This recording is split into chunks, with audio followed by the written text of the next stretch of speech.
Hello and welcome to the Investing Iguana, where we help you make smart and sustainable decisions with your money. I'm your host, Iggy, and today we're going to talk about how to determine if a company has a sustainable advantage. What is a sustainable advantage, you ask? Well, it's a competitive strategy that allows a company to stay ahead of its rivals in the long run. It means that the company has something that makes it unique, valuable, and hard to imitate by others. A sustainable advantage can help a company grow its market share, increase its profits, and create loyal customers. But how can you tell if a company has a sustainable advantage? How can you spot the winners from the losers in the stock market? Well, there are some key factors that you can look for when analyzing a company's business model. These factors can help you assess the company's strengths and weaknesses and determine its potential for future success. In this video, we're going to cover a few key factors that can indicate a sustainable advantage. A. Brand loyalty. B. Product. C. Innovation.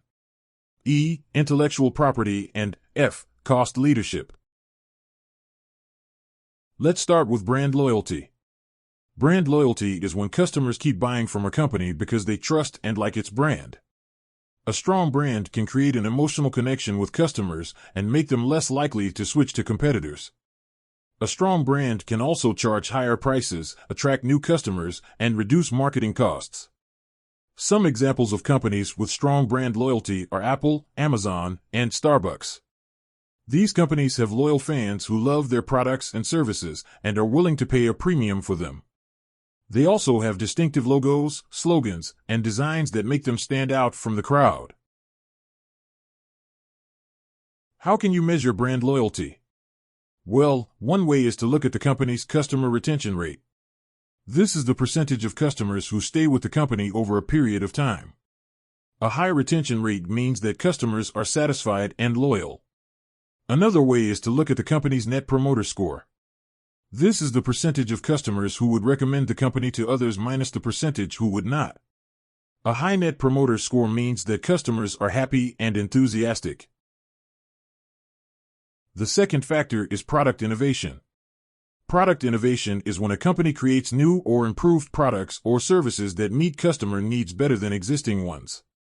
A product innovation can give a company an edge over its competitors by offering something different, better, or cheaper.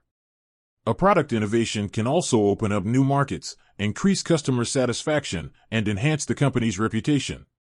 Some examples of companies with product innovation are Tesla, Netflix, and Spotify. These companies have disrupted their industries by offering new or improved products or services that have changed the way people drive, watch movies, and listen to music. They have also invested heavily in research and development to keep innovating and improving their offerings. How can you measure product innovation? Well, one way is to look at the company's research and development spending.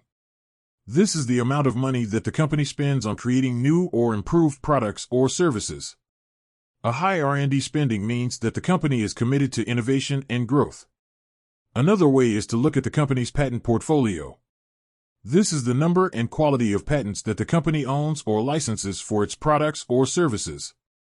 A large and valuable patent portfolio means that the company has a lot of intellectual property that protects its innovations from being copied by others. The third factor is intellectual property. Intellectual property is the legal right that a company has over its creations, such as inventions, designs, logos, names, or formulas. Intellectual property can give a company a sustainable advantage by preventing competitors from using or copying its creations without permission. Intellectual property can also generate revenue for the company by licensing or selling its creations to others. Some examples of companies with intellectual property are Pfizer, Coca-Cola, and Nike. These companies have patents for their drugs, trade secrets for their recipes, and trademarks for their logos and names. These intellectual properties give them exclusive rights to produce and sell their products or services and create barriers to entry for potential competitors. How can you measure intellectual property? Well, one way is to look at the company's patent applications and grants. This is the number of patents that the company has applied for or received for its inventions. A high number of patent applications and grants means that the company has a lot of inventions that could give it a competitive edge. Another way is to look at the company's royalty income.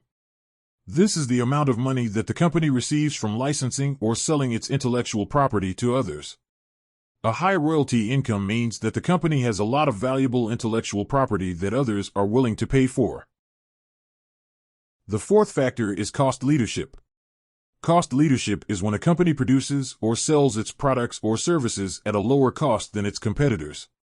A cost leadership strategy can give a company a sustainable advantage by allowing it to offer lower prices, increase its profit margins, and gain market share.